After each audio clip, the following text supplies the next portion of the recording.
Hi, my name is Abhilash. I'm doing MSc in Risk Management and Insurance. This is Takshit and this is Dave. Uh, so this is a group discussion based on corporate social responsibility in beverage sector. We did a comparative analysis on Coca-Cola and PepsiCo. As an introduction, the beverage sector is a cornerstone of the global economy, generating $1.5 trillion annually.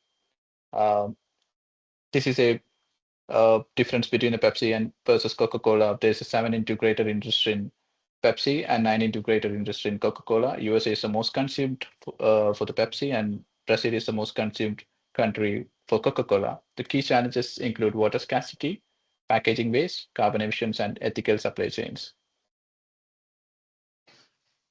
This is an introduction to companies. Coca-Cola, founded in 1886, operates in over 200 countries. Iconic brands like Sprite and Fanta, whereas PepsiCo, founded in 1965, globally recognized for Pepsi and Tropicana and diverse food offerings.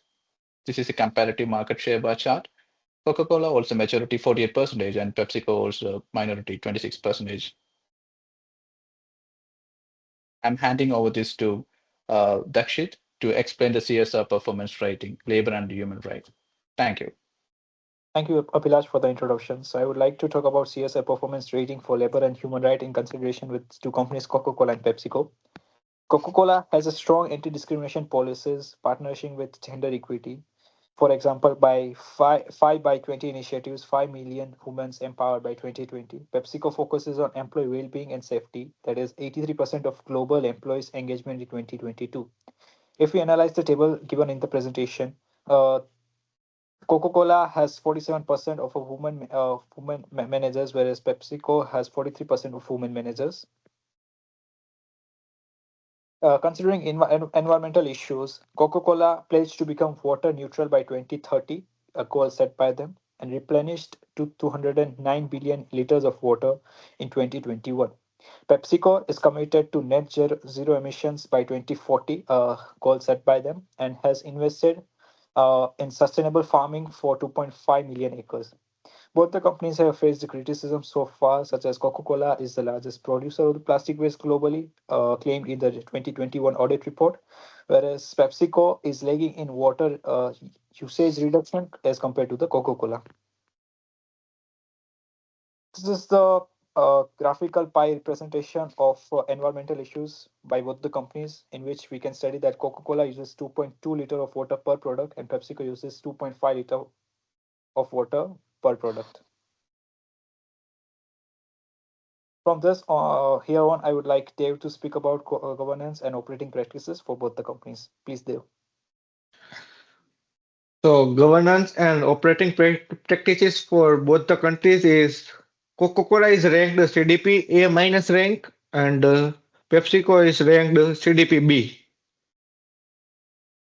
Also, Coca-Cola has invested 1.2 billion in the from the year 2018 to 2022, whereas PepsiCo has donated 145 million meals in 2022. Coca-Cola focused on clean water and education, whereas PepsiCo focused on the food security. If we talk about health initiatives, Coca-Cola has launched the product like low sugar drinks such as Coke Zero and Diet Coke. And if we talk about PepsiCo, it has launched a product which is in nutrition product like Tropicana Essentials. Sustainability reporting, Coca-Cola follows GRI, SASB, and UNGC frameworks, and PepsiCo uses GRI and TCFD. Transparency analysis.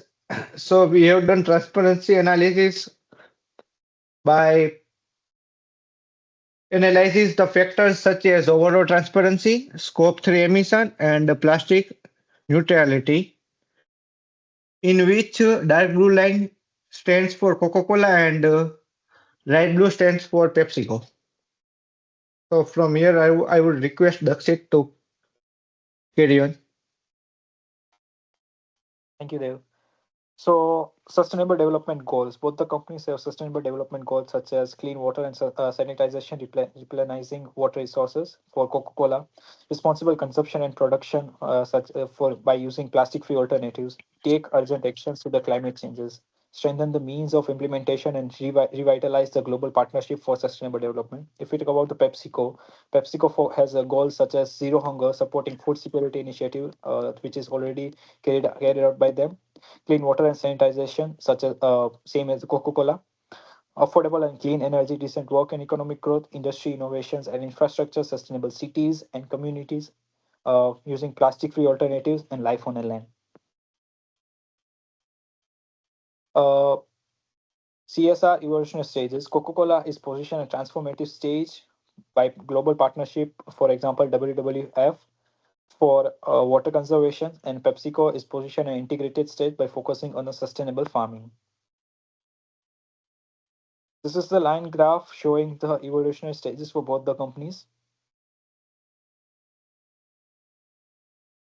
And from here on, I would request Abhilash to continue and speak about quick critics and summary of the presentation. Thank you, Dakshit. So this is a key critics on Coca-Cola and PepsiCo. When we speak about Coca-Cola, plastic waste undermines sustainability goals, makes success in addressing labor issues, whereas in PepsiCo, slower water conservation progress, gaps in Scope 3 emissions transparency. Next slide, please. So this is a SWOT analysis.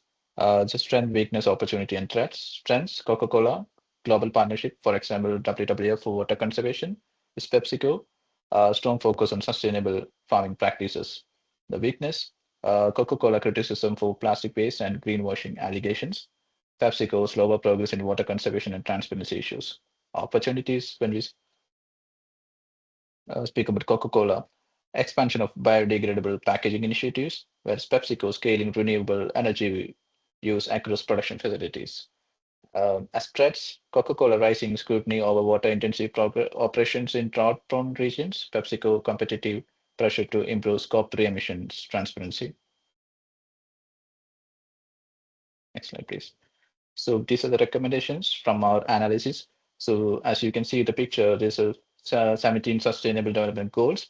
For Coca-Cola, increase in investment in biodegradable packaging, strengthen grievance mechanism for labor violations.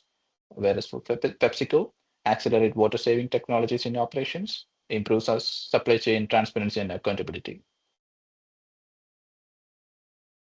As a summary, Coca-Cola excels in water conservation and governance, but faces criticism for plastic waste. PepsiCo demonstrates leadership in climate action and food security, but lacks in water management. Both must address transparency and inclusivity to align fully with evolving CSR expectations.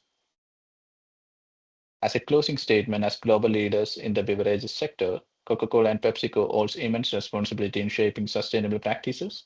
By addressing their challenges collaboratively, they can redefine CSR leadership and contribute meaningfully to global sustainability goals. So that's all uh, about our discussion. And thank you, Dakshit. Thank you, Dev, for taking part of this discussion.